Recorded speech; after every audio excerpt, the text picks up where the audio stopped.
Hello, everybody, and happy Monday. I hope everybody is having a great start off to their weekend. We continue to talk about the tropics here on Liam's Weather because we now have two different areas of possible development. Our first one is right here, just off of the southwestern coast of Mexico. And as you can see, since it is in that yellow X area, it only has about a 40% chance of developing into something. However, as we head closer to home, here is Tropical Depression 4 just off of the southeastern coast of South Carolina, and we are expecting impacts from this particular system.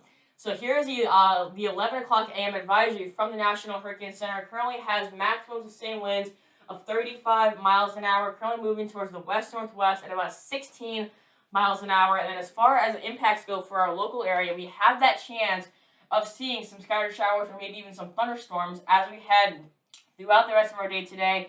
We do have the high-risk for rip currents, considering those outer bands will be moving onshore as we head into this afternoon. And we could see, I guess you could say, waves up to around 4 to 6 feet in height. And also, as those outer bands are moving onshore, we could see wind gusts up to around 25 to 30 miles an hour. Thankfully, no wind damage is expected at all at this point. And thankfully, a blessing from God, no severe weather is expected at all within this particular system as far as impacts for our local area goes. So here's the latest satellite imagery. You can see right there, that is the center of the system, or I guess you say the center of low pressure. Plenty of thunderstorms firing up across this general area as far as southwestern South Carolina and eastern Georgia goes for places like Savannah, Georgia, and also Charleston, South Carolina. And as I would say, we can see impacts well away from the center of low pressure. Perfect example of that is right here. Look at this. All these thunderstorms firing up across portions of northeastern South Carolina and also in eastern North Carolina. So places like North Myrtle Beach, South Carolina, Conway, South Carolina, and then maybe even getting into Wilmington, North Carolina. So even though the center of low pressure is in this general area, we can see impacts well away from that center of low pressure. So here is the latest forecast cone.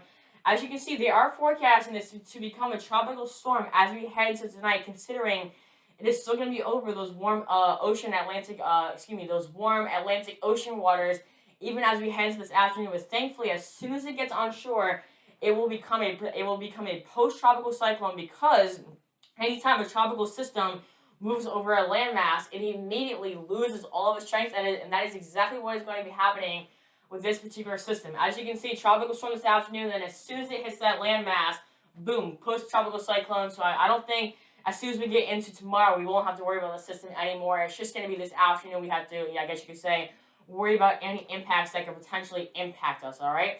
So because this is forecasted to become a tropical storm, we do have tropical storm warnings issued for places like southwestern South Carolina. For example, places like Charleston, South Carolina. So if you live in Charleston, South Carolina, you need to be preparing now for the potential impacts you could be seeing as we head into tonight. And thankfully, we are not really seeing any chance of seeing any tropical storm force winds, only about in that 20 to 30% range, as you can see our spectrum right here. So really no chance of seeing any tropical storm wind forces. So that is it for today. Thank you all so much for watching, and I'll see you next time.